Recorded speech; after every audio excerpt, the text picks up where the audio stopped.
Hi everyone, Karen Daniels here again, Director of Field Operations for ACSI Western Canada. You know, we're living in some crazy difficult times, and it got me thinking of, now I'm going to age myself here, some crazy difficult times that I remember as a kid. And some of the things I remember like being worried that there would be this nuclear war. I remember between the Russia, USSR, and America, Canada and the United States, that someone would press a red button and these bombs would fly. And I remember thinking, like, why would we press? What don't they understand? If one person presses the buttons and the bombs come, the other bombs will come from the other country. I was so worried that we would just end up exploding. I remember thinking that.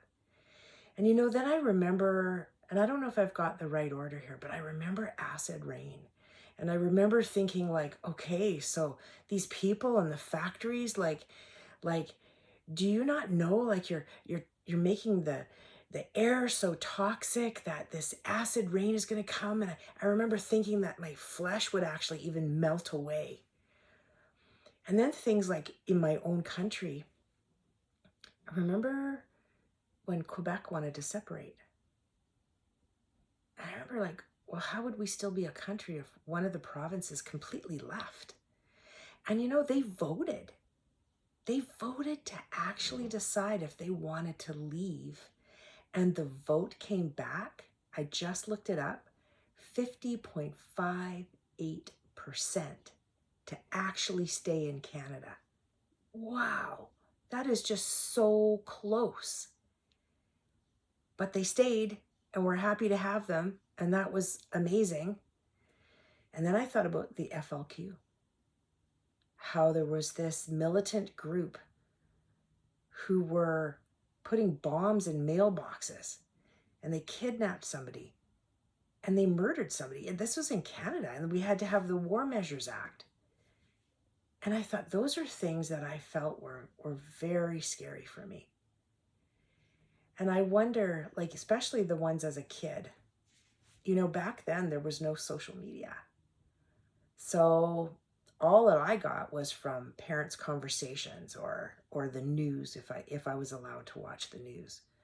But I remember not understanding all of the facts and all of the things that were happening. And I remember just being scared and confused and thinking things that were not true and hearing bits of my parents' conversations and their worries I was picking up on. And I wonder, perhaps, is that possibly happening in our schools now with what is happening recently with the tariffs and the 51st state? What are they understanding? What are they hearing? What is that causing them to feel? And then as a classroom leader, any of us who are in the classroom, I wonder if we need to just be careful. I wonder if we just need to be mindful of perhaps students that are acting out, students that are just being a little bit different, students that are coming to school maybe exceptionally tired because their families perhaps are worried, perhaps are feeling directly affected. And even if they don't feel directly affected, the conversations that go on around children, how are they picking up on that?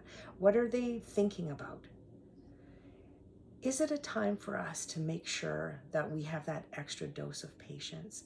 Is it a time when we want to just tell kids that stuff has happened before and God has been there because God is there in the past, in the current, in the future, and God does not change, and God is ultimately in control of everything?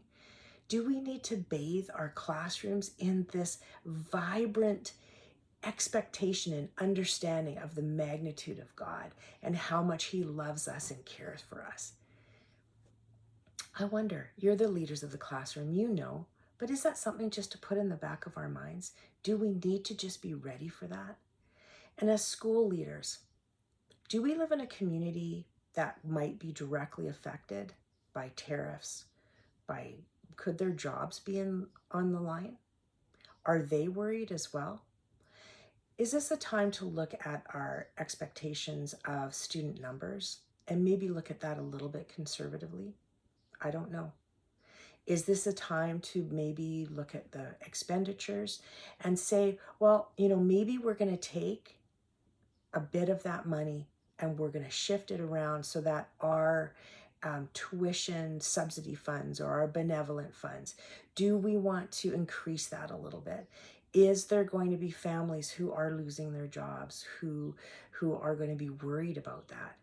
And do we want to speak in our newsletters and in our chapels and in our times with parents of the same thing that's being said in the classrooms, that God is in control, that he is glorious, that he is the same yesterday, today, and tomorrow, that we're not supposed to be fearful and anxious. And even though we are, we can still take that to God because he's okay with understanding that. I don't know where things are going to head. None of us do. But if we can cling to God through this time, we will make it through. Those are just some thoughts. Blessings to everyone. Have a great week.